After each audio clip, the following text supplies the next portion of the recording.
Judas Iscariot. Now we come to the most uncomfortable name on this list.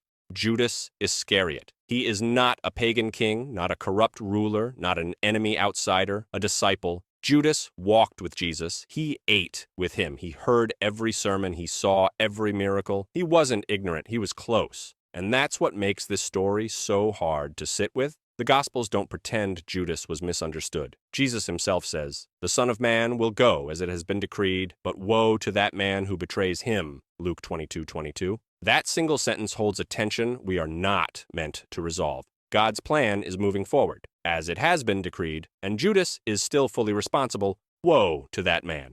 Foreknowledge without coercion, sovereignty without excuse. Acts 2 puts it even more plainly. This Jesus was delivered up according to the definite plan and foreknowledge of God, and you crucified and killed him. Acts 2:23. Notice the grammar. God planned redemption. Humans committed the crime. Judas wasn't forced. He chose betrayal. For money, for disillusionment, for reasons Scripture doesn't soften. And yet, his choice becomes the doorway through which salvation enters the world. That doesn't make Judas a hero. It makes the cross more astonishing. God's ability to use betrayal does not make betrayal acceptable. Judas remains guilty. The act remains evil. The grief remains real. And still, God brings resurrection out of it. If this story feels unresolved, that's because it's supposed to. The Bible refuses to give us a neat formula where God's control erases human responsibility. Instead, it asks us to hold both. God is never surprised by evil, and evil is never excused by God's plan, which leads to a sobering realization. If God can take the darkest act committed by one of Jesus' closest followers and turn it into the means of salvation, then his purposes are not fragile. They are not dependent on loyalty. They are not derailed by treachery. They move forward, even through heartbreak. And that truth doesn't comfort us easily, but it does tell us something profound about the kind of God the Bible reveals.